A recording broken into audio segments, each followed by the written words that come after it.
Ողջույն լրատվական ռադիոյի եթերում աշխատանքն է սկսում Թարմ ուղեղով հաղորդաշարը, ես Սաթեն Միքայելյանն եմ, իսկ իմ այսօրվա Թարմ ուղեղով զրուցակիցը Արեգ գիտավերլուծական կենտրոնի փոխնախագահ Վարդան Խաչատրյանն է, բարև ձեզ պարոն Խաչատրյան։ Բարև ձեզ։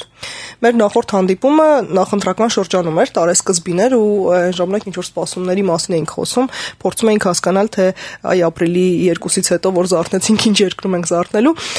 Ես մեր նախորդ զրույցից ձեր հետևյալ միտքն եմ հիշում, որ ասում եք մենք հիմա շատ լուրջ этаպում ենք, պատմական անցման շրջանում ենք ու դրա համար պետք է ունենանք այդ անցմանը հարիր, համապատասխան էլիտա, որը գուցեև այն ժամանակ այսպես հույսով էինք խոսում, որ կձևավորվի գուցե խորհրդարանական ընտրություններից հետո։ Չէ, գիտեք, ամբողջ Հայաստանում որ գոյություն ունի օբյեկտիվ հասարակության անվիճելի կենսական պահանջ եւ գոյություն ունի, ասենք, մերկանտիլ շահեր տարբեր ուժերի, ամեն անգամ դու մտածում ես, որ մարդիկ, ովքեր ասենք ի վիճակի են ինչ որ լուրջ դեֆորմացիաներ առաջացնել սովորական ընթացքի մեջ, նրանք մակրոմտածողության առումով կգիտակցեն պահը, կպատկերացնեն, որ պետք չի գնալ փորձության այն դաշտը, որում այսօր հայտնվել ենք հակառակի նման։ Այսինքն ոչինչ չի փոխվել, ոչինչ չի փոխվել նաև հարահեղուկ աշխարհում, որը մեզ շրջապատում է։ Ընթանում է պատերազմ, որքանով կներքաշվենք, այդ արդեն պարզավոր վաղ թե ուշ նորից կներքաշվենք, հաշվի առնելով այդ քառօրյա պատերազմը, ըստ էության պարզվեց ոչինչ ընդհանրապես չի ազդել գոյություն ունեցող էլիտայի կողմնորոշումների վրա, այսպես ասած մակրոմտածողության կրկնում տեսակետից, վեր կանգնելով անձնական շահերից, վեր կանգնելով մանրախնդրությունից, որը միշտ էլ գոյություն ունի քաղաքական դաշտում, այդ ամենը ըստ էության իդերևս է լավ եւ երևի թե անաչառ կլինենք ասելով, որ զարմանալի մի բան տեղի ունեցավ, որ որքան ասենք կյանքը չի փոխվում կամ վատանում է կամ կարծրանում է այն ամենը, ինչ որպես առատավոր պրակտիկա գոյություն ունի մեր երկրում, այնքան ավելի մեծ կրքով մեր ժողովուրդը փորձում է քվեարկել իօքուտ այդ ուժի։ Բավականին բարդ է իհարկե ասելը, շատ ավելի բարդ է, երբ որ սովորական մտածողության տեսակետից ասենք փորձում ես վերլուծել տեղի ունեցած էլ, պարզվում է, որ ասենք 450,000-ի կարգի քվեարկել է Երևանում եւ Աստվածի 1,100,000 եւ ավելի քվեարկել են մեր գյուղերը։ Ցնցող մի թիվ, որը դիսբալանսի տեսակետից բոլորս գիտենք էլի, որ քաղաք հանրապետություն ենք վերջին հաշվով, այսինքն կեսը ապրում է Երևան, կեսը ապրում մնացած, եթե իհարկե այդպես վերցնենք, որտեղ հնարավոր էլի այդքան էլ չի ապրում, բայց այնուամենայնիվ հիմա տպավորությունը այնպեսին է, որ մենք ընդհանրապես գտնում ենք մի հատ ծուռ հայելիների թագավորության մեջ, որտեղ ոչ մի բան հնարավոր չի հասկանալ, թե ինչ է, որտեղ եթե 1990 թվականին, 95 թվականին, երբ որ 3,5 միլիոնից ավել մարդ է ապրել ուսեղել Հայաստանում, ասենք 1,100,000 են քվեարկել, եւ դա եղել է այլի ընտրողների 60%-ը, հիմա պարզվում է, որ 1,500,000 են քվեարկել, այլ ընտրողների 60%, այդ ինչ ցնցող աճ է ապրել Հայաստանի հասարակությունը, դա այդ ինչ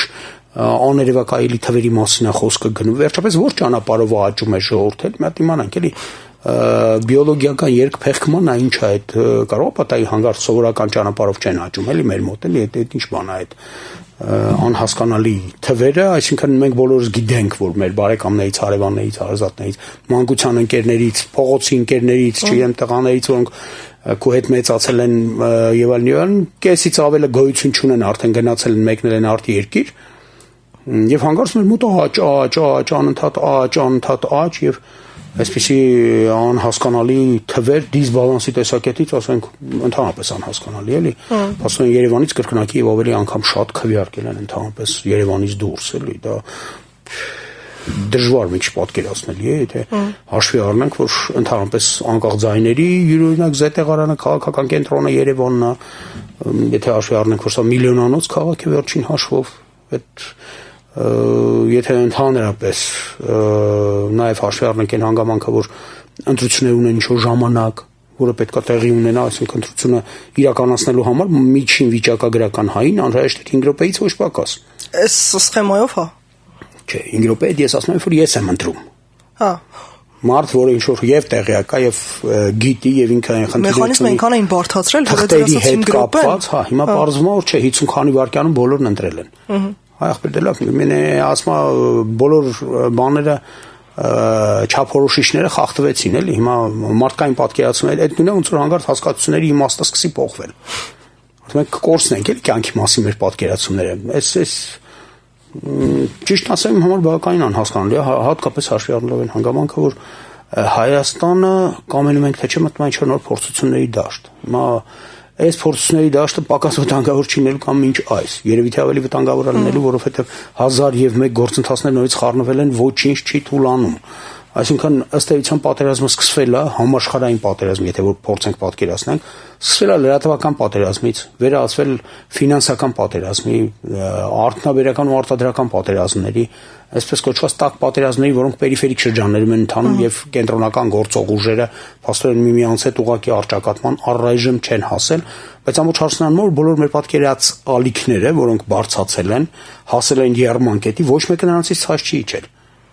Ոչ լրատվական պատերազմն է ավարտվել, ոչ ֆինանսատնտեսական բանկային պատերազմներն են ավարտվել կամ թուլացել իրենց լարվածության մակարդակի առումով, ոչինչ փոփոխված չի, ամբողջ արագությամբ այս համաշխարհային քաղաքակրթություն կոչված լոկոմոտիվը շարժվում է, ինչքան կմնան ռելսերի վրա, շատ դժվար է ասել եւ մենք ունենալով 1001 հնարավորություն որպես աշխարհասփյուռ հայ ժողովուրդ, ազգ, որը ի վիճակի է մեկտեղել 1001 բան, մենք ոչինչ ըստ էության չենք անելու, որովհետև ներսում ձեռք ենք բերել խնդիրներ, որոնց լուծման վրա պարզ չի ինչքան ժամանակ է ծախսվելու, ինչպիսի ընթացք պետք է կարողանանք ապահովել, որպեսզի օպտիմալ գոնե, ես չեմ ասում էլի պայծառ օպտիմալ մեր համար ինչ որ մի ելք կարողանանք ստեղծել, մի հնարավորություն ցած չիջնելու պատմության թատերաբեր, որովհետև ժամանակներ այնպեսին են, որ ամեն մեկը չի որ հաղթահարելու է այս յուրօրինակ փորձությունը, սա փորձությունն է վերջին հաշվով նաև կրակով։ Եվ այս պայմաններում շատ դժվար ասել, թե ինչքանն են հաղթահարելու, ովքեր են հաղթահարելու։ Հաղթահարելու միայն նրանք, ովքեր ի վիճակի են մոբիլիզացնել ողջ իրենց պոտենցիալը։ Հիմա մեր վերջին ընտրությունները չեն տանում դրան։ Ոնց է ստացվում, պարոն Խաչատրյան, որ այսքան տրամաբանությանը, բնության կանոններին, սոցիալական հասարակարգին տրամաբանությանը հակասող այս համակարգը այսքան կենսունակ է։ Գիտեք, կանխորսը դա երևի նրան, որ համակարգը ինքը սեփական վերարտադրությունը հենում է նրա վրա, որ որևէ դիմադրություն ներսում չի մնացել տարբեր պատճառներով։ Այսինքն, նո էլեմենտար է, մենք բարբերաբար ասում ենք եվրոդիտորդներ, եվրոպական առաքելություններ, այս կոմենկով, այդ եվրոպական առաքելությունների արածը պարզմոր ըստ էության հաստատումն է նրա ինչ որ գոյություն ունի Հայաստանում։ Այսինքն իրանք գալիս են, իրանք իշխանություններից պահանջում են իրենց ուզածը, ինչ որ չափով ստանում են, ինչ որ չափով չեն ստանում, ինչ որ չափով, ինչպես ասում են, պայմանավորվածությունների են գալիս եւ մնացածը արդեն իրենց այտենց չի հետաքրքրում։ Այսինքն հələ մի հարց է, երբ որ մենք գիտենք որ կա, ասենք օրինակի համար, բան է, SNG-ի դիտորդական առաքելություն, որը նո ըստ էության գալու է եւ ասել է որ ամեն ինչ նորմալ էր եւ ինչպես եղել է, էլի, ասենք ավանդույթի է վերածվել բազմաթիվ ընտրությունների արդյունքում, բայց ամենահետաքրքիրը այդ առումով եվրոպական դիտորդներն են, որ գալիս են, այ չէ, բան տեսանք էս, տեսանք այն մյուսը, բանման, մենք գնանք ասենք, հետո գնում ենք, դե քայլ առաջ էր, բան, դա այսպես ասած, վատ չէր ունա, օրինակ լավ էր կազմակերպված եւ այլն։ Հիմա այս տեսակետից ասենք կամայական իշխանություն վերջին հաշվով չի պիտի չուզենա վերարտադրվել։ Ու վերարտադրվում է փաստորեն ներքին դիմադրության բացակայության պատճառով։ Ներքին դիմադրություն չկա, որտեղ լումպենիզացիայի է ենթարկվել դաշտը, տեսակել ինչ դիմադրության մասին կարող է խոսքը գնալ։ Եթե լումպենիզացվել է, եթե յուրաքանչյուր մեկը փորձում է իշխանության հետ ինչ որ հարաբերություններ հաստատի, որպեսզի կարողանա կամ գոյատևել, կամ օգտվել գոյություն ունեցող բարիքներից եւ այլն եւ այլն, եւ այդտեղ մի չնչին բաժինն էլ ըստ էության խնդիր լուծող է դաշտի համար էլի։ Հիմա այսպեսին է իրավիճակը հակառակի նման, իսկ յուրաքանչյուր ընտրությամբ մենք ֆիքսում ենք, որ իրավիճակը գնալով ավելի ու ավելի ատոմիզանում է։ Այսինքն հասարակությունը ատոմիզացվել է։ Պատկերացնել, որ կա այնպիսի ուժ, հա, կարող է ատոմիզացիայի արդյունքում վերջին հաշվով ինչ որ ալիք լինի, որը էլ ոչ մի բանի չնայի եւ ինքը գա ծածկելու այն ամենը, ինչը գոյություն ունի, բայց դա ոչ աստված որ այնպես լինի, որ դա լինի, ասենք խորը ճգնաժամի հետևանքով, չգիտեմ, բնական աղետների պատերազմի եւ այլնի, որովհետեւ դանակը ոսկորին հասնի։ Այդ դեպքում ամեն ինչ ըստ էության կվերանայվի արմատապես եւ ոչ ցանկալի գոնե խնայողական եղանակ։ Տեսեք, դուք միշտ ասում եք, որ իշխանությունը պատկանում է ժողովրդին։ Մեծ հաշվով դա այդպես է, ես հիշում նախորդ անգամ Չէ, ուզում ենք չենք ուզում, լավ է թե վատ է, դա այդպես է։ Այսպես է, բայց մեր դեպքում մի տեսակ ձեր ասած ատոմիզացիայից եմ, այսպես ծավալվում ժողովուրդը ոչ միայն բացարձակ անհաղորդ է մնում, այսինքն այսպես ինչ որ դիսկուսիաների, ինչպես քննարկումների, չգիտեմ, սոցիալական հարթակներում ինչ որ բանավեճերի մակարդակից այնքան ոչ բան չի անցնում։ Ու մեր նախազրույցում էլ ասացի, որ մտավախություն ունեմ, որ սա տանում է մասսայական ապատիայի։ Դեռևս չենք հասել դրան, իմ զգացողությամբ, բայց իսկապես տանում է դրան, ինչը ըստ իս պակաս վտանգավոր չէ, քան համակարգի դեգրադացիան, այնպեսին ինչպեսին մենք ունենք։ Չէ, այդտեղ հարցն անում է, որ մեզանում գոյություն ունեցող արտահոսքը ժողովրդի, այսինքն ժողովրդի էմիգրացիան Հայաստանից էմիգրացիան վերջին հաշվով փաստորեն այն քրիտիկական զանգվածի ստեղծումը, որը անհրաժեշտ է արագ փոփոխություններ իրականացնելու համար, հետաձգում է անընդհատ կամ թուլացնում։ Այսինքն այդ նույնա որ շոկեքարշի մեջ, ասենք այդ դուրս բերող շոկին դուրս բերող, երբ որ գերլարվում է, այդպիսի կապյուր կա, որը բացում են եւ այդ շոկին դուրս է գալիս, հիմա պատկերացրեք այդ կապյուրը անընդհատ բացլի։ Մեզ անընդհատ բաց է, այսինքն երբ որ հասարակական անարդարացությունը հասնում է ինչ-որ մի աստիճանի, զգալի քանակությամբ մարդիկ դուրս են գնում Հայաստանից։ Նորից էլի հասնում, նորից էլի դուրս են գնում։ Այսինքն այն լարումը, այն ճնշումը, որը անհրաժեշտ է լինելու այդ շոկեքարշը առաջ տանելու համար, մի որոշ ժամանակ հետո կարող է վերջանա։ Ես դա ամենալրջությամբ եմ ասում, որովհետև պետականության ֆունկցիաները եւս ենթադրում են բնակչության, ստվարության ինչ որ աստիճան։ Մեզանում գնալով իջնում է։ Ճիշտ է, ընտրողների քանակը զարմանալիորեն այդ պայմաններում, ինչ որ անհայտ ճանապարհներով աճում է։ Բայց այնուամենայնիվ գոյություն ունի օբյեկտիվ պարամետրը, որը բանակն է, ոստիկանական ուժերն են, գոյություն ունեցող հասարակական ծառայողների հասարակական պետպաշտոնյաների եւ այլնի քանակությունն է, այդտեղ գոյություն ունեցող, ասենք, ընտրության հնարավորությունները եւ այլն, այդ ամեն ինչում յետ գնալու պայմաններում կգա մի օր, երբ որ սկզբունքային չափչուն է, թե շոկեքարշնով է քշում։ Եթե նա կանգնած է գծերի վրա, եթե նրա մեջ շոկի չկա արդեն, եթե այն ուժը բավարար չի, որ լծակները շարժեն եւ առաջ գնա այդ աղմկոտ շարքը, էլի, վագոնների։ Ըստ Կարեն Վարդանյանի հաշվարկների մեզանում մոտավորապես դե իհարկե այսպես հաշվարկացված է մի քիչ հարաբերական է մոտ 5-6 հազար է հաշվում այդ սոցիալապես ակտիվ նաև կրթության մակարդակով իսկապես լավ փոփոխությունների ձգտող քաղաքացիների քանակը, բայց քրիտիկական զանգվածը առաջանալու համար այդ տիպը ըստ դարձել Կարեն Վարդանյանի հաշվարկների պետք է մոտավորապես 30,000-ի հաշվի հասնի։ Մոտ թվեր եմ ասում։ Գիտեք, այդտեղ թվերը այդքան էական չեն, հավատացնում ձեզ։ Չէ, ուղղակի հասկանալու համար ինչքան հələ ունենք։ Չէ, հիմա ինչ ենք ասում, ինչ է նշանակում, ասենք, քրիտիկական զանգված։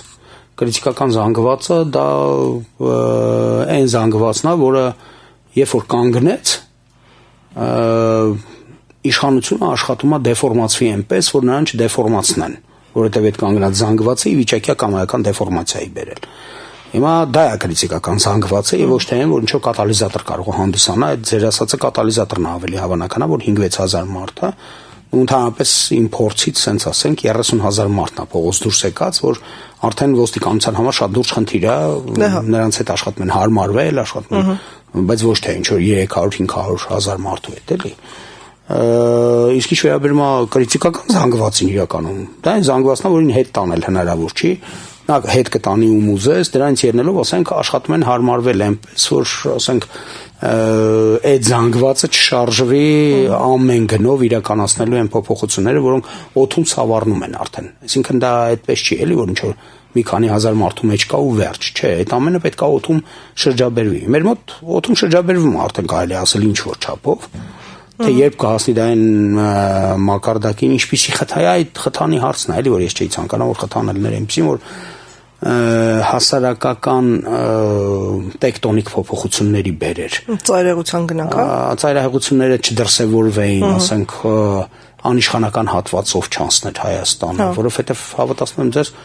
իրավիճակը չի ենթադրում այդպիսի շռայլությունների հնարավորություն, որ հա մի հատ էլ անցնենք այսպեսի, մի հատ էլ պատերազմում, ինչ-որ ոչ դրական ինչ-որ արդյունքներ ունենաս եւ այլն, այդ ամեն ինչի հնարավորությունը է, դա բաներ են, որոնք կարող են երևույթներ, որոնք խորը կարող են ազդել եւ հիմա հավատացնում եմ ձեզ, երբ որ մենք ասում ենք, որ մեր ինչ որ շատեր է այսօր էլի, ոչ թե մենք էլի, հանգարց սկսում են, հայ ժողովուրդը կաշխարվեց այս, ամենախտել ավելի, այդ ախր ես նույնիսկ եմ կրկնում, չի կարելի այդպես վերցնել այդ շիկացած խարանը, աղվեսադրոշմը դնել ազգի ճակատին, որտեղ ես չգիտեմ, քանի 100 տարի դա հնարավոր կլինի, որ անցնի, որտեղ մի անգամ ես դա դնում, ու դա պետք է պարզ մարդիկ պատկերացնեն, որ դա ամենացածր մակարդակի, ասենք, հնարավոր խոսքն է, որ կարող է ասվի, էլի, որտեղ ինչ նշանակում մարդիկ կաշառության, մի քանի հոգուց փող վերցրած մարդը, նպատակային կաշառք է վերցրել են 3 հոգու, հիմա նորից էլի դեռ ես շարունակում եմ պարզել, այդ մարդիկ կաշառք չի որ վերցրել, այդ մարդիկ համարել են, որ իրանք վրեժխնդիր են ելնում իրանց կյանքը վատացնողներից, ես լուրջ եմ ասում դա։ Այսքան վերցնել մի քանի ուժից։ Չէ, մի քանի ուժից նշանակում ոչ մեկին չի տալու ինքը։ Դա 100%-ով այդպես է, որտեղ եթե մեկին տվեց է մյուսը բռնես գլուխը ջարդեն դրա համար։ Ինքը իր մեջ արդարայով ոչ մեկին չի տալիս։ Բայց միևնույն է անգամ այդ դեպքում ես համաձայն չեմ, որ այդ կաշառակերության մասին խոսակցությունը մտնի մարդկանց ընտանիքները, որ այդ մարդը թողն իմանա, որ իրան նվեր առան, առաջի անգամ չգիտեմ հեծանի բա ինչ առան, այդ կաշառքի փողով, որ այդ երեխի մեջ մնա, որ այդ բանը արել են այդպես, ապո բարոյականություն հասարակության չի, որտեղ դա այնպիսի մի դանդաղացված գործունեության ական է, որ ականել չի էլի, հասկանում դա վարակ է։ Դե բայց դա նպատակամղված արվում է, պարոն Խաչատրյան։ Չէ, գիտեք, առաջին օրվանից քաղաքական ուժերն էլ բոլորի դեպ իրենց չստացված կամ ստացված ինչ որ գործի համար մեղադրում են ժողովրդին։ Հավատացնում եմ ձեզ դա ծխած ծածկույթ է, առաջերտին թաքցնելու համար թե իրականում ինչա տեղի ունեցել։ Որովհետև բոլորս էլ լավ հասկանում ենք էլի, որ այդ թվերը, ասենք, Եթե բոլորս լավ հասկանում ենք, ումից են թաքցնում։ Չէ, հիմա ասում են գնացեք բռնեք որ գյուղում ինչքան որ այս ժամից այնի ժամը տրանսլյացիա չի եղել, այն ժամից այնի ժամը, ասենք, վատնա տրանսլյացիան հնարավոր չի հաշվել, հնարավոր չի համրել, հնարավոր չի այդ ամեն ինչը անցկացնել անալիզով այդքան ժամանակ չկա, այդքան էս չկա, այնքան այն չկա։ Չէ, երբ ինձ ասում են գնացեք ապացուցեք նայեք ձեր հարևանը եկել է թե չէ, ես ասում որ դա իմ գործը չի, ես դրա համար վճարում եմ համապատասխան մարդկանց։ Չէ, հարևանի մասին չի տեղ խոսքը էլի, եթե խոսքը։ Չէ, որ ցուցակները կախել են գնացեք տեսեք վճարել։ Հիմա այդ 1.1 միլիոն քվեարկածներին, եթե գնացին գտնելու։ Ու հետո դե պարզվելու է, որ ասենք այդ մարդիկ հենց երեք մեկնեցին, ասենք Ռուսաստան, հենց։ Ուզում ասեմ անիմաստ մեծ ժամանակ չի, անիմաստ այն առումով որ այսպես շարունակվի։ Պետք է այնուամենայնիվ գանք մի ինչ-որ կոնսենսուսի, դա ում հետ կլինի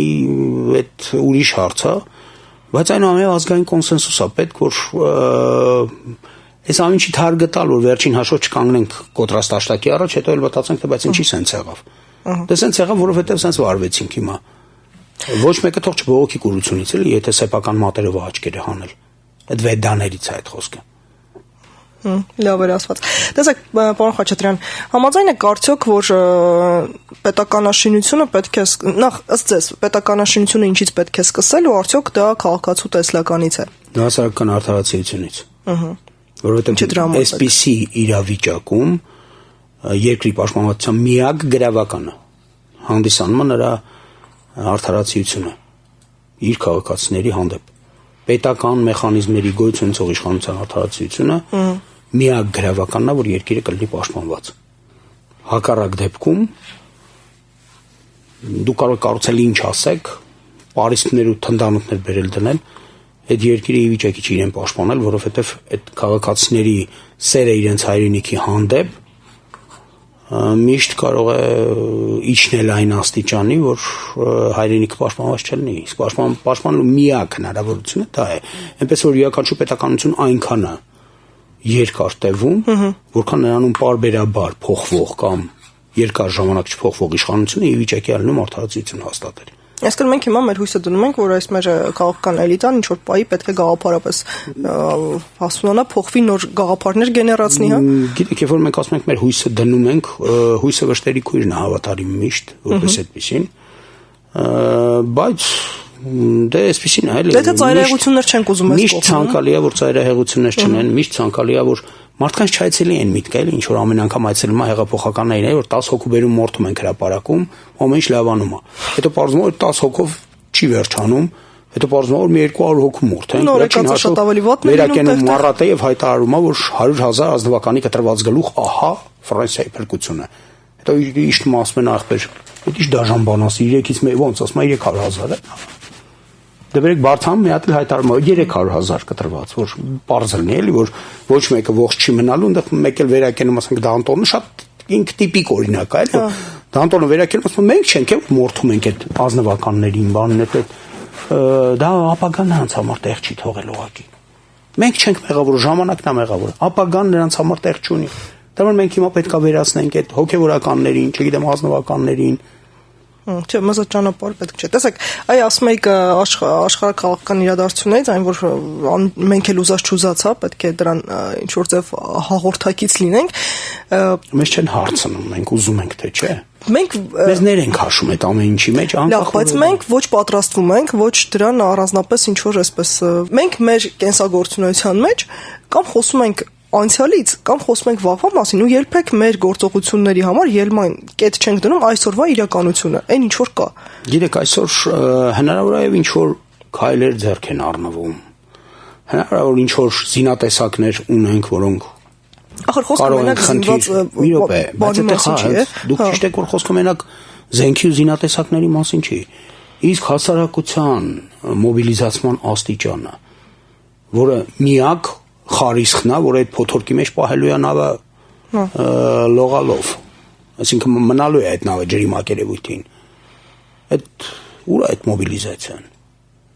Այսինքն արդյոք մեր ընտրությունները նպաստում են հասարակական մոբիլիզացիային։ Ախր քանի գնա կասկածը մեծանալու է։ Այսօր հա իդիլիական թվում է իրավիճակը, այլի ոչ մեկը ոչ մի չի կարողանում բողոքը։ Քանի գնա կասկածը մեծանալու է։ Քանի գնա եթե ինչ որ բացառիկ ճեղքումներ, որոնք ինչպես ասում է, չեն ենթադրվում, չեղան, այս կասկածը մեծանալով վերածվելու ձեր ասած հսկայական այդ զանգվածին։ Վերջին հաշվով հասարակության մեջ ի հայտ է գալու ճգնաժամ, իշխանության ճգնաժամ, որովհետև անընդհատ պնդել, որ հա հենց 1,570,000 մարդ գնացել են, քվեարկել են, արդեն վերջում դառնալու է ծիծաղելի։ Հիմա էլ է ծիծաղելի։ Դա մի քիչ դեռևս այնքան էլ չէ, որովհետև քաղաքական դաշտը դեռևս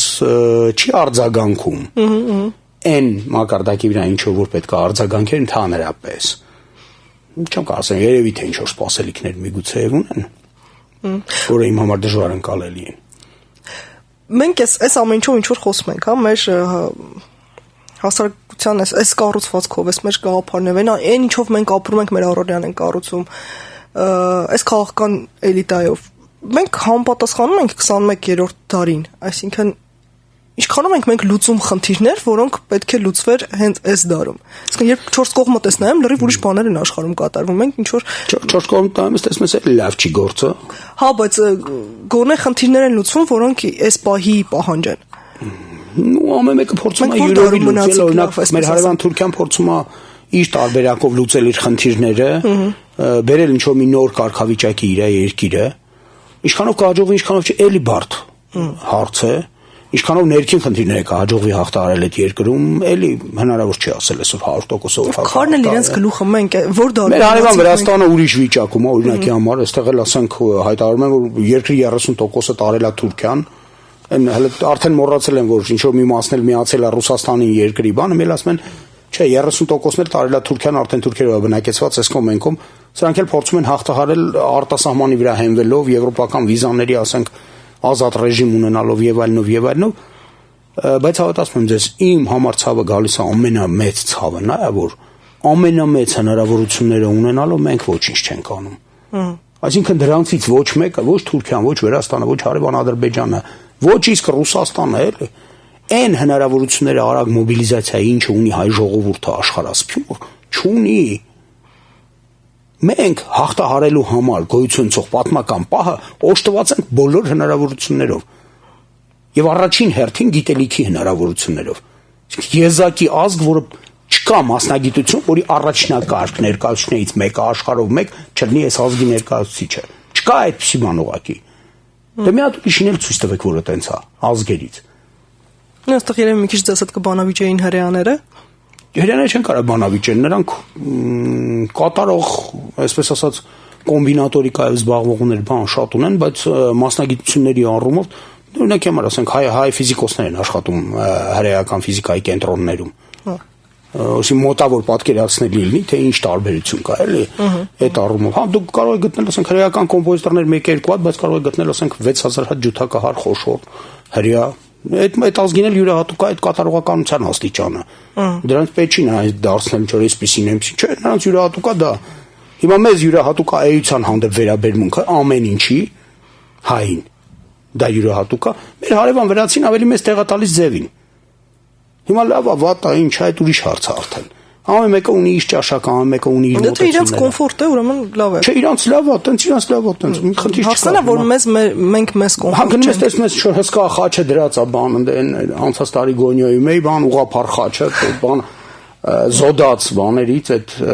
հսկա բաներից, խողովակներից, տակը երկու հատ մեջ է, հա ամեն առավոտ ազանը կանչում են, մարդիկ մուսուլմանները գնում են աղոթելու, բայց վերևը դրած է այդ խաչը որպես բան էլի այդ ձևի գլխավոր խորհրդանիշը, որ այնուամենայնիվ քրիստոնեական երկիր է, էլի։ Չխնդիր չկա այդ մարդկանց մոտեցումները, դա պետք չի դրա համար դատապարտել, ասել էսպիսին, այդ մարդիկ այդպիսին են ուղղակի։ Նրանց հանդեպ քո ունեցած վերաբերմունքը պետք է լինի դրական, բայց պետք է իմանաս այդպիսին են այդ մարդիկ։ Հիմա մենք ուրիշ ենք, իրանք մի քիչ ուրիշ են, մյուսն ուրիշ է, հիմա այդտեղ ոչ մի բան չկա, բայց այն որ մենք ի վիճակի են, որ մեր ունեցածը լրիվ բավարար հաղթահարելու համար ստեղծված իրավիճակը իր ողջ փորձությունների բազմությամբ։ Բայց այն որ ասենք ներքին մոբիլիզացիայի բոլոր հնարավոր լծակները բաց են թողած ձեռքերից, դա լրիվ անհասկանալի է։ Հիմա որպես ամփոփում, որտեղից սպասենք այդ գաղափարների գեներացիոն ու մոբիլիզացիան ներքին։ Հասկացանք, որ այստեղ ունենք քաղաքական էլիտա, որը այդ խնդիրը իր առջև չի դրել, հասարակություն, որը ատոմացված է, դրա համար չի կարող այդ մոբիլիզացիան արագ կազմակերպել։ Որտեղից ոնց սպասենք։ Չէ, ես համոզված եմ, որ այնուամենայնիվ համահայկական գործընթացները կբերեն դրան, ոչ թե բուն հայաստանյան, ես նորից եմ կրկնում, այլ համահայկական գործընթացները այնուամենայնիվ կբերեն դրան։ Ես տեղեկություններ ունեմ, որ ասենք հետաքրքրությունը իսկապես բավականին մեծ է նաև արտերկրի այն կենտրոններում, որոնք լուրջ կշիռեն իրենց ներկայացնում համահայկական պլաստի, շերտի տեսակետից աշխարհով մեկ սփռված ու երևի թե դրան ցավոք սրտի շատ բանով նպաստել է այն հանգամանքը, որ Սփյուռքում ենք ունեցել ենք կորուստներ, որոնք զգալի են արդեն հատկապես Մայր Սփյուռքի այնպիսի բաժնի կորուստը, ինչպիսին է Սիրիայի Մայր Սփյուռքի, ասենք այդ ծանր փորձությունները նրանց դուրս լցվել է երկրներից, Հայաստանում գտնվել է հարաբերական վիճակում, աշխարհով մեկ սփռվել է, այդ ամեն ինչը իմ կարծիքով շատ նեգատիվ է, բայց այնուամենայնիվ կենթանի կրակով խանձել է, էլի, այդ կենտրոններում գոյություն ունեցող, ասենք, հայկական զանգվածը, որը դեռևս ասենք ասիմիլյացիայի շեմին էլ չի իսկի, էլի, նրանք հայ են, այնուամենայնիվ նոր գնացած Սփյուռքի հատվածել կա մեջները, հենց այստեղից գնացած որոնց բարեկամներն այստեղ ապրում, էլի, եւ այդ առումով ասենք այդ գոյություն ունեցողը այս գործընթացները իմ կարծիքով Հայաստանի վրա անկախ որևէ բանից ազդել են։ Բացան էլի ներսից չի լինելու։ Չգիտեք, կարող է ներսից էլ լինի, բայց ես չի ցանկանում որ ներսից լինի այդ խթաններով, որոնք ասենք տարաբնույթ խթաններ կարող են լինել իմ համար դա որևէ դեպքում ընդունելի չի, երբ որ ասենք Հայաստանի գործերը շատ վատանան, Հայաստանը ինչ որ ընկնի վայրիվերումների ցնցումների ու կոնվուլսիոնների մեջ, որ ինչ որ բան պետքա փոխվի, էլի։ Դա իմ կարծիքով անթույլատրելի շռայլություն է, դա պետք է աստիճանական գործընթացնի մեծ արագությամբ ընթացող, աստիճանական, բայց մեծ արագությամբ, որովհետև մենք չունենք այդ ժամանակը, որովհետև մենք չգիտենք հաջորդ անգամ երբ կբացվի այդ ռազմաճակատը մեր հարևանի հետ։ Մենք տառացիորեն պատկերացում չունենք, թե Թուրքիայում իրավիճակը ինչ ալնելու։ Մենք չգիտենք քրդական խնդրի հերթական ելևէջներն ինչ են ելնելու։ Մենք տառացիորեն պատկերացում չունենք ռուս-ամերիկյան հակասություն, ամերիկա-չինական հակասություն, չգիտեմ էլ Հյուսիսային Կորեայի, Հարավային Կորեայի, ճապոնական նավատորմի մուտքը այդ տարածքները, ամերիկյան զինուժի մուտքը, բառից բուն իմաստով միջուկային զենքերի արդեն այսպես ասած իրենց փաթեթներից դուրս բերել է եւ դնել է ամենուր Ռուսաստանի սահմանին, չգիտեմ Արկտիկայի սահմանին, էլ տեղ չի մնացել, այսինքն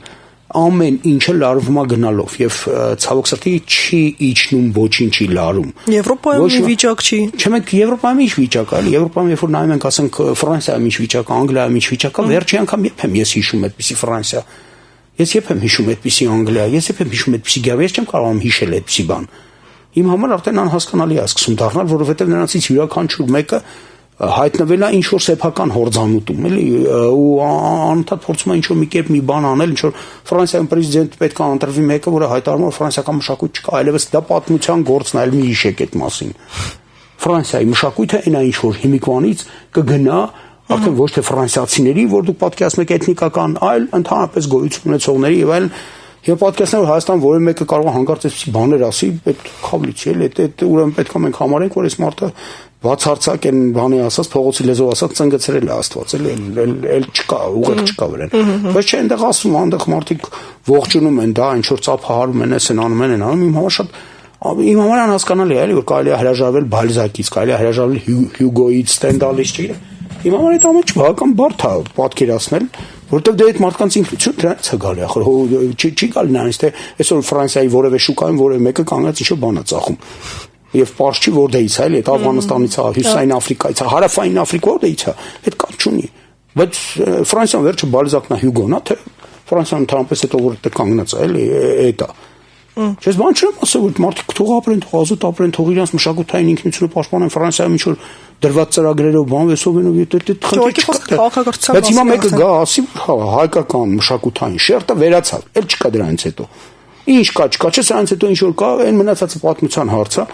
Հիմա որևէ մեկը եթե պետք է ինձ ասի, որ դե մեզ Մաշտոցին բերեք վերանայեք։ Իմ համար կդառնա մարդ, որի հետ ես ունեմ արդեն խնդիր, որտեվ իմ համար իմ ինքնությունը մի քիչ թանկ է, էլի գոնե, չէ՞, մի քիչ չենք ասում, թե դրա համար մենք մարդ սպանես, բանալ, չէ, բայց նա այնքան է թանկ, որ դու չես կարող հրաժարվել, ոչ Սազմուսի Դավիթից կարաս հրաժարվել, ոչ Մեսրոպ Մաշտոցից կարաս հրաժարվել, ոչ Ռաֆուց կարաս հրաժարվել, ինչ հրաժարվել, էլի, օրինակ եթե դա հրաժարվեցի, ինչ է մնում տակը։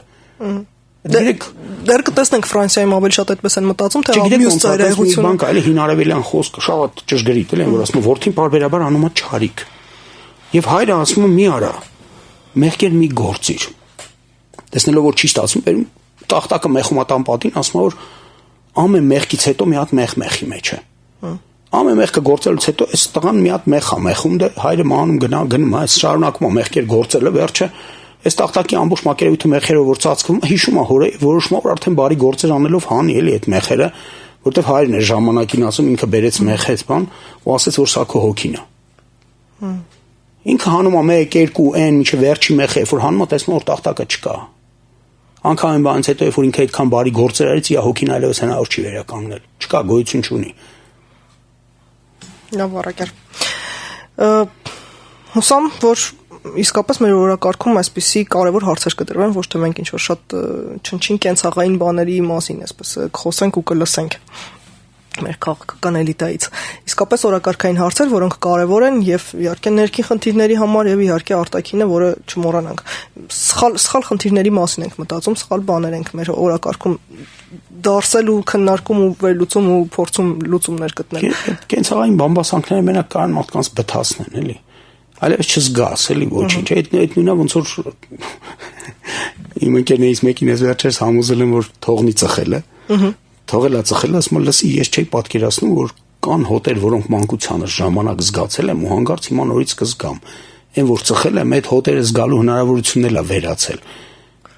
Այսինքն հիմա այդ մի տես բան է, էլի, այդ հացը այդ այն ամենը ինչը որ պետք է մենք զգանք, որ իրականությունը պատկերացնենք, դրա մի ստվար մասը փակում է այդ մանրիկ, այդ կեղծ բամբասանքների բազմությունը, որով սկսում է ապրել հասարակությունը, որտեղ հասկանանք տեղյանում շատ մեծ մի հատ շրջադարձ էլի միջոցը դառնում է նպատակ։ Շնորհակալություն հրավերն ընդունելու համար։